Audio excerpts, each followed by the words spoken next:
Hi, my name's Alex and this is a short video on how to prime a piece of paper.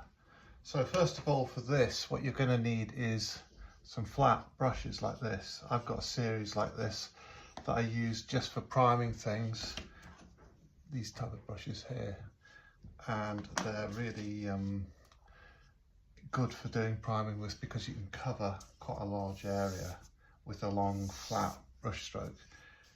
On this piece of MDF board, I've got some cartridge paper that's been stretched, which I've shown how to do this on another video, but it's very simple. You just use a sponge, some framers tape and the board, and this is only 120 gram cartridge paper, so it's really light cartridge paper really. Compared to some of the heavier ones, but I thought I'd try it out and it seems to have stretched really well. So what I'm going to do now is I'm going to mix up, I've got the primer. Now this is just ordinary acrylic gesso primer here, and it's the sort of stuff that I bought kind of online, and all I've done is thin it down with some water. So I've combined it with kind of 40% water, sorry, 40% water, and the rest of it is just primer. I'm just mixing it up now, and then what I'm going to do is I'm going to put on a few coats of the primer. Now there's a particular way in which you kind of do this, and I may need just a bit more primer in there, okay, make it just a bit more thick. That's better. And just mix it up like that, combine it like that with the water so that the two things are kind of smooth, and that kind of consistency is just about right. And then what you do is you choose a direction in which you're going to apply the paint, the gesso I should say, and you do the first coat in that direction. So what I'm going to do is I'm going to work across in this direction with brush strokes going that way, and the next stroke there over that, like so, and then you just keep that direction of travel going throughout this whole coat of gesso, acrylic gesso. And the idea really is to put down a surface on which the paper will be able to cope with oil paint on top, or any other sort of paints you want to use, because you can't really use oil paint on paper really well, because the paper just soaks out and absorbs a lot of the oil out of the paint, and changes the paint completely, so it becomes quite dead. But when you've primed it, you can use it as if you're working on a canvas or on a panel. So that's the first coat. That'll be left to dry, and then in a couple of hours I'll just do the other coat the other way, so the other direction, so it would be vertical brush strokes this time rather than horizontal. Okay,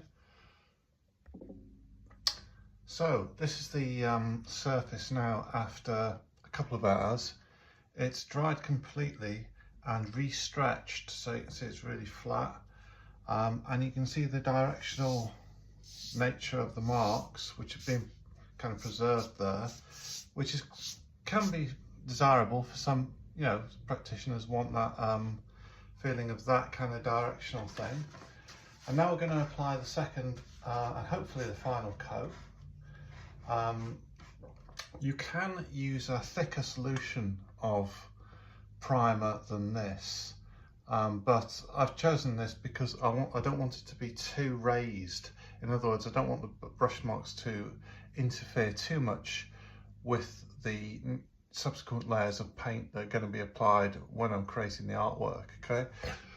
Now this time we're going to go in the opposite direction, so we're going to go vertically this way. So that's different from before, which was horizontal obviously, and I'm just going to apply the paint again, just dipping a smallish amount of primer on there, okay, over the surface, and just keeping that direction again. You can go the other way if you want, so up or down. There's a large piece of something there which I will remove. Put that over there, and just tidy that up, and then carry on like that until you've covered it with this layer of primer. Okay, should say gesso primer is the correct term. It's an acrylic one, so it, like I say, it's you can add water to it to thin it down, and it's suitable for oil paint or acrylic paint. Okay, so that's the second coat. Okay, and we'll leave that to dry and see how that looks at the end. But that's really all there is to it.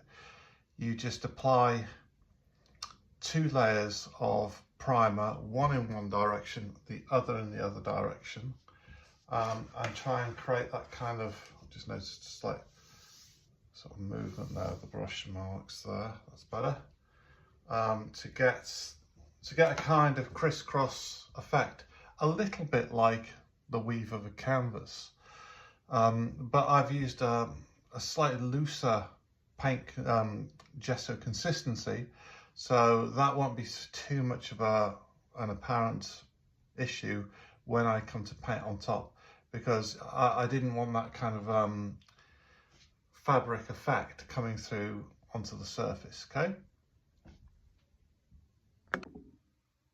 Okay, so this is the finished item here. It's been primed with 2 layers of gesso primer there. And I don't know if you can see, I've tried to move it around in the light to try and get, you know, a bit of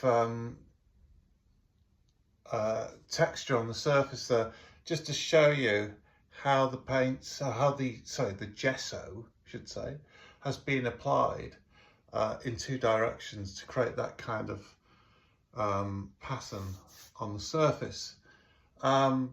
So that's going to be removed from the surface later, and that is now ready to accept oil paint. So you can paint directly onto that with oil paint, and it won't allow the oil to be drawn out or you know, escape onto the back or whatever, and it'll work just as a proper painting sort of surface.